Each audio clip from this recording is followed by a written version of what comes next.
लवकरच round of 32च्या matches चालू होणार आहेत. तर ह्या एपिसोडमध्ये आपण बघूया की राऊंड ऑफ 32ला कुठल्या कुठल्या टीम्स क्वालिफाय झाल्या आहेत ते. टोटल 12 ग्रुप्स होते आणि या प्रत्येक ग्रुपमध्ये 4 टीम्स होत्या. प्रत्येक ग्रुपमधील टॉपच्या 2 टीम्स या क्वालिफाय होणार होत्या. उरलेल्या 8 जागांसाठी 3 नंबरच्या वेगवेगळ्या ग्रुपमधल्या 8 सर्वोत्तम टीम्स क्वालिफाय होणार होत्या. ग्रुप ए मध्ये मेक्सिकोने त्यांच्या तिन्ही मॅचेस जिंकल्या आणि दिमाखात पुढच्या राऊंडमध्ये प्रवेश केला. या ग्रुपमध्ये सरप्राइझिंगली साऊथ आफ्रिकेने साऊथ कोरियाला 1-0 असे हरवले. त्यामुळे साऊथ आफ्रिकेने क्रमांक 2 पटकावला आणि साऊथ कोरिया हे नंबर 3 ला गेले. साऊथ कोरियाच्या नेक्स्ट राऊंडच्या आशा आता थोड्या धुसरच झाल्या होत्या. त्यांना आता इतर टीम्सच्या परफॉर्मन्सवर डिपेंड राहावे लागणार होते. ग्रुप बी मध्ये स्वित्झर्लंडने ग्रुप टॉप केला तर होस्ट कॅनडा ग्रुपमध्ये दुसरे ठरले. बोस्निया आणि हर्जेगोविनाने कतारला हरवले आणि ग्रुपमध्ये तिसरा क्रमांक मिळवला. कॅनडाचे आणि त्यांचे 4-4 असे समान गुण झाले होते, पण कॅनडाचा गोल डिफरन्स हा त्यांच्यापेक्षा जास्त असल्यामुळे कॅनडाला दुसरा क्रमांक मिळाला.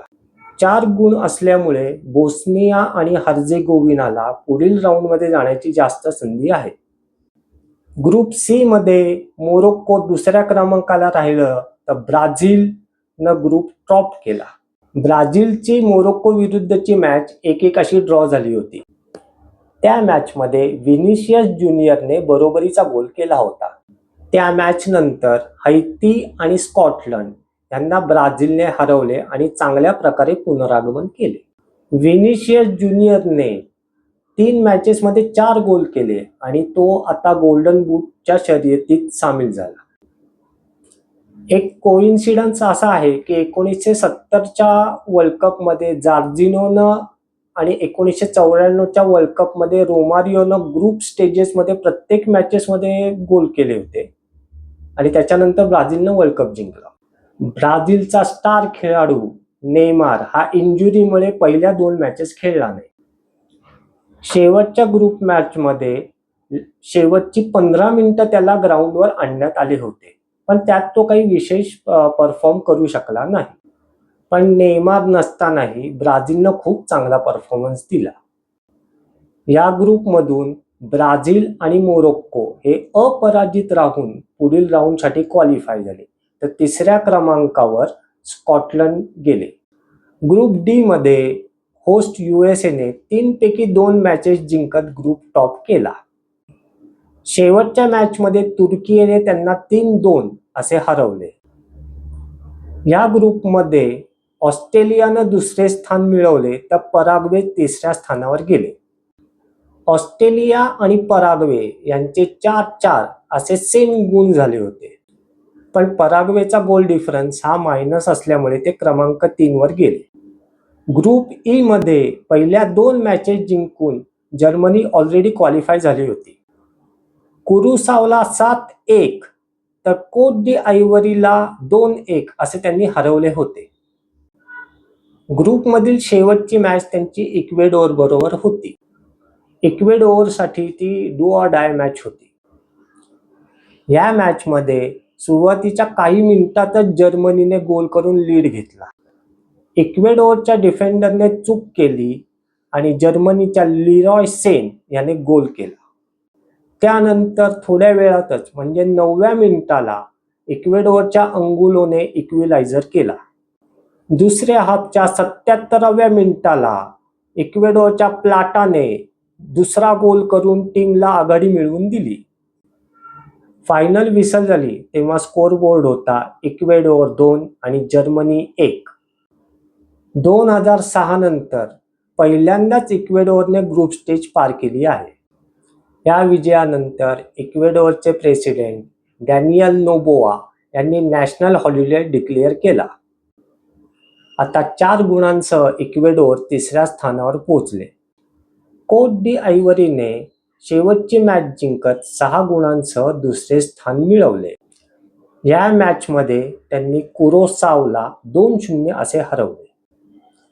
इक्वेडोर विरुद्धच्या मॅचमध्ये त्यांनी 1-0 असा विजय मिळवला होता, तर जर्मनी विरुद्धची मॅच ते 2-1 असे हरले होते.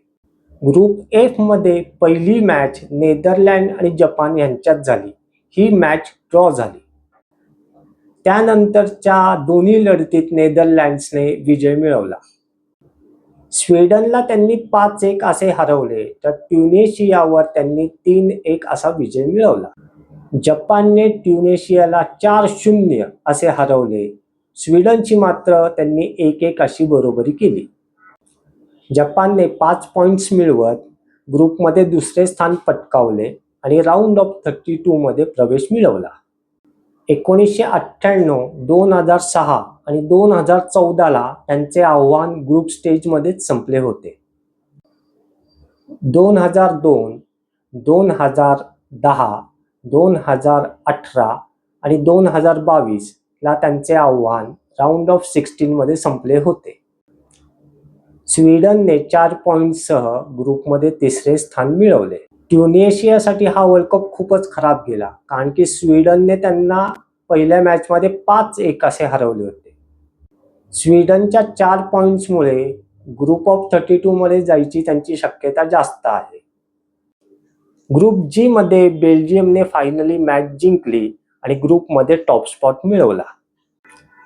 या आधीच्या दोन्ही मॅचेसमध्ये त्यांना बरोबरी पत्करावी लागली होती. पुढील राऊंडमध्ये कम्फर्टेबली जाण्यासाठी त्यांना एका विजयाची नितांत गरज होती, जी त्यांनी न्यूझीलंडला 5-1 असे हरवून पूर्ण केली. केविन डी ब्रायन आणि रोमेल लुकाकू या बेल्जियमच्या गोल्डन जनरेशनने पण ह्याच्यात गोल केले. या मॅचच्या आधी ते दोघेही खूप स्लो झाले, त्या गोलच्या संधी वाया घालवतात अशी सतत त्यांच्यावर टीका होत होती, ज्यात थोडा सत्यांश पण होता. बेल्जियमच्या टीमने योग्य वेळेला फॉर्म दाखवत पुढील राऊंडमध्ये आपले स्थान पक्के केले. याच ग्रुपमध्ये इजिप्तला इराणने बरोबरीच रोखले. त्यामुळे इजिप्त आणि बेल्जियम यांचे 5-5 असे समसमान गुण झाले. पण सरस गोल डिफरन्समुळे बेल्जियमने ग्रुप टॉप केला, तर इजिप्तला दुसऱ्या स्थानावर समाधान मानावे लागले. 3 पॉइंट्स मिळवत इराणने तिसरा क्रमांक मिळवला. इराण आणि इजिप्तच्या मॅचमध्ये 1-1 अशी बरोबरी झाली. स्टॉपेज टाइममध्ये इराणच्या प्लेयर्सने गोल केला होता, पण तो मार्जिनल ऑफसाईडमध्ये डिस्क्वालिफाय करण्यात आला. इराणला पुढच्या राऊंडमध्ये यायचे अजूनही चान्सेस आहेत, फक्त त्यांना इतरांच्या परफॉर्मन्सची वाट बघावं लागणार आहे. ग्रुप एच मध्ये टीम होत्या स्पेन, उरुग्वे, काबो वर्दे आणि सौदी अरेबिया. स्पेन, ज्यांना प्रॉबेबल विनर्स समजले जात होते, त्यांनी त्यांच्या कॅम्पेनची सुरुवात एका ड्रॉने केली. वर्ल्ड कपमध्ये पदार्पण करणाऱ्या काबो वर्दे विरुद्ध ते एकही गोल करू शकले नाही. त्यानंतरची सौदी विरुद्धची मॅच मात्र त्यांनी 4-0 अशी जिंकली. त्यांचा स्टार खेळाडू यमालने या मॅचमध्ये चांगलीच कमाल दाखवली. त्यांच्या शेवटच्या मॅचमध्ये त्यांनी उरुग्वेला 1-0 असे हरवले आणि ग्रुप टॉप केला. स्पेनने ग्रुप स्टेजच्या तिन्ही मॅचेसमध्ये एकही गोल स्वीकारला नाही, ही त्यांच्यासाठी अत्यंतिक जमेची बाजू. काबो वर्देने या ग्रुपमध्ये अपराजित राहून 3 पॉइंट्स मिळवले आणि चक्क पुढील फेरी गाठली. त्यांनी त्यांच्या तिन्ही मॅचेस ड्रॉ केल्या. या वर्ल्ड कपच्या आधी खूप कमी लोकांना काबो वर्दे हा देश माहिती असेल.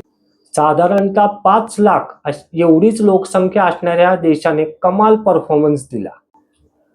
वोजिना या काबो वर्देच्या 40 वर्षीय गोलकीपरने जबरदस्त परफॉर्मन्स केला आणि खूप चांगले सेव्ह केले, विशेष करून स्पेन विरुद्धच्या मॅचमध्ये. या ग्रुपमध्ये 3 वेळचा विजेता उरुग्वे हा देश पण होता, पण त्यांचे आव्हान ग्रुप स्टेजमध्येच संपले.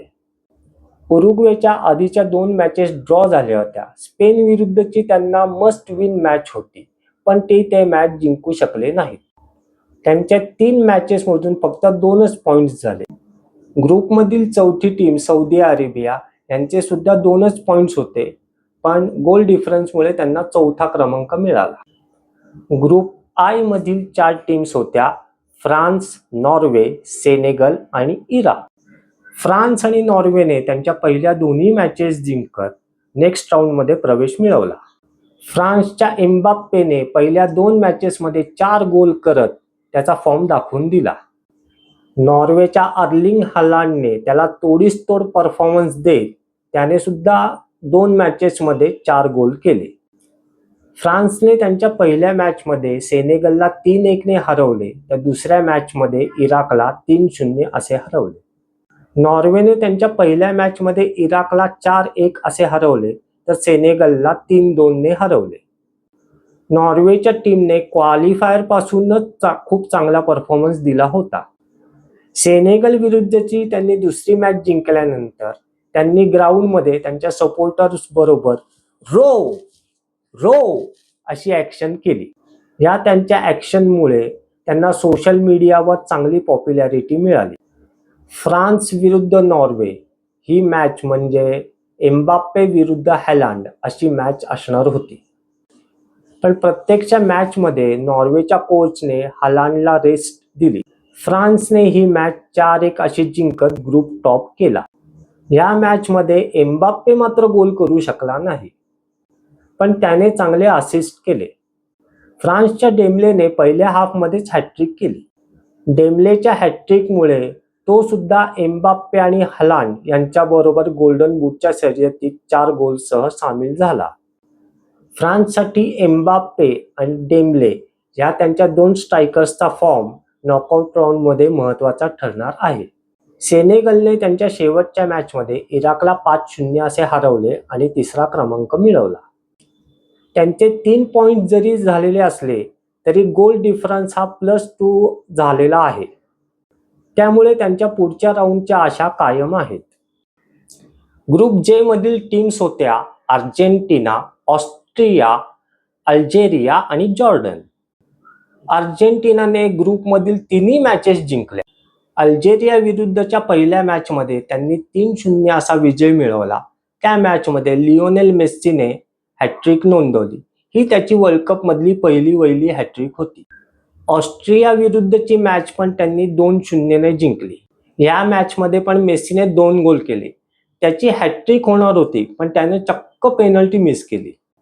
जॉर्डन विरुद्धच्या शेवटच्या मॅचमध्ये त्याला पहिल्या हाफमध्ये खेळवलेच नाही.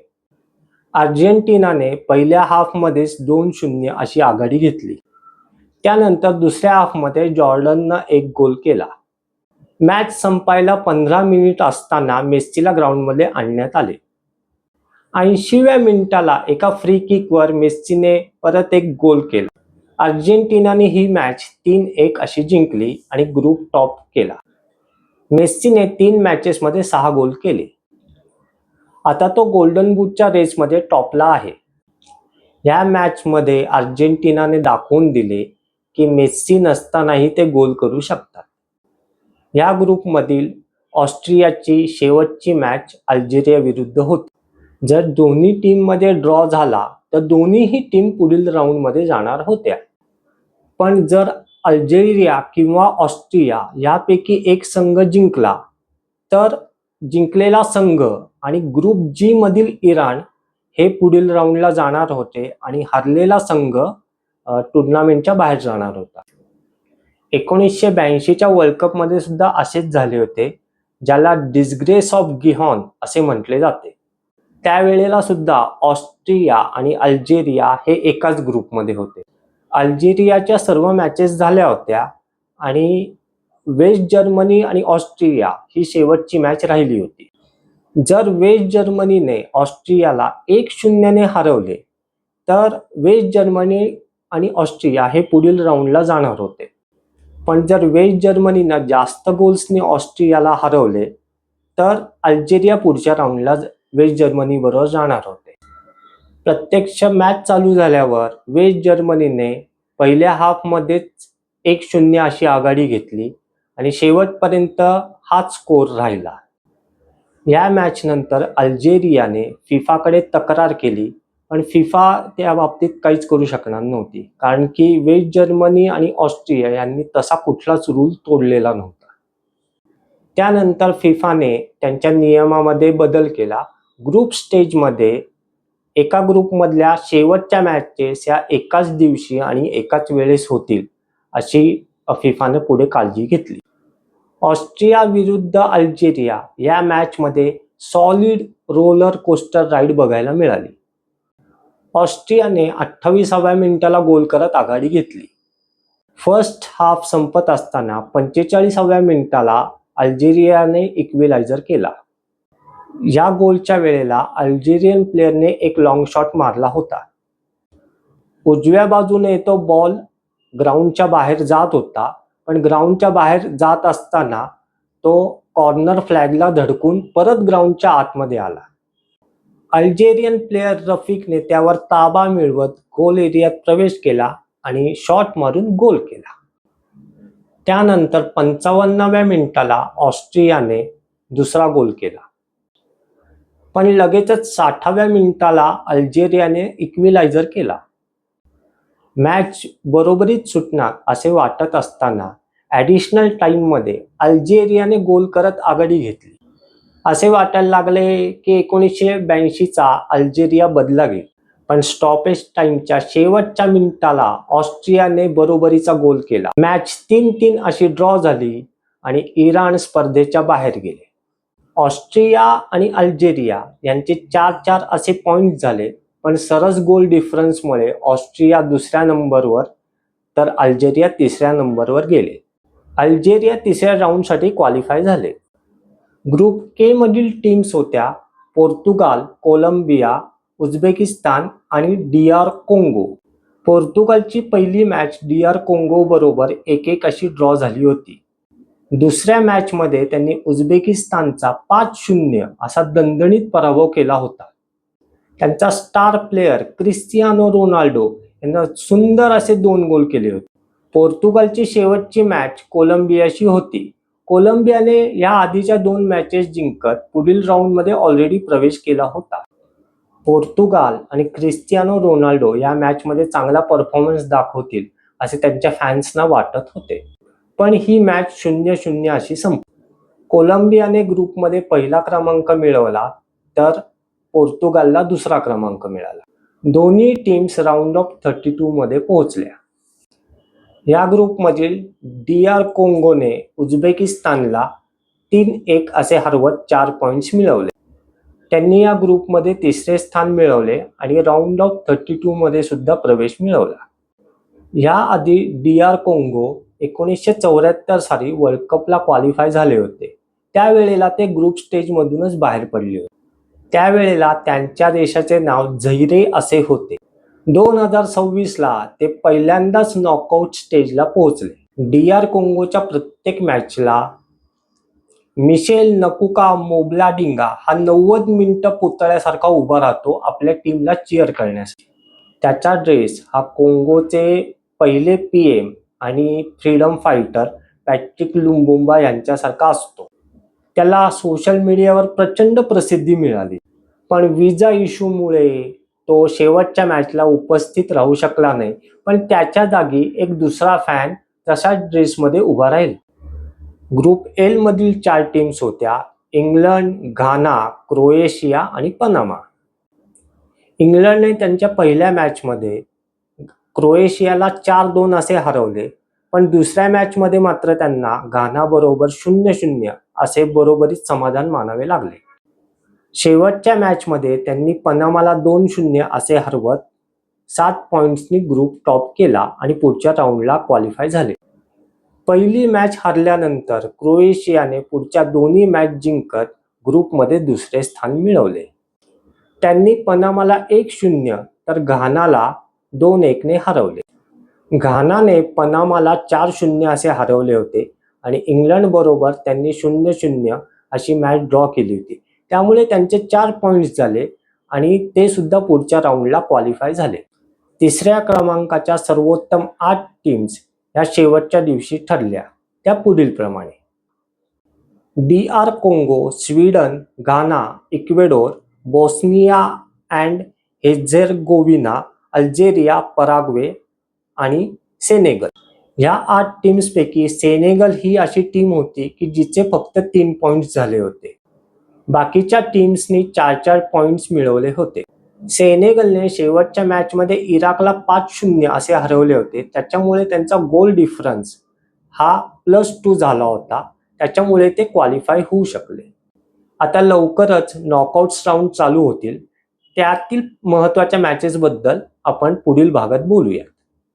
आपल्याला आजचा हा एपिसोड कसा वाटला हे आम्हाला कमेंट करून जरूर कळवा. लाईक करा, सबस्क्राईब करा आणि जास्तीत जास्त लोकांपर्यंत हा व्हिडिओ पोचवा.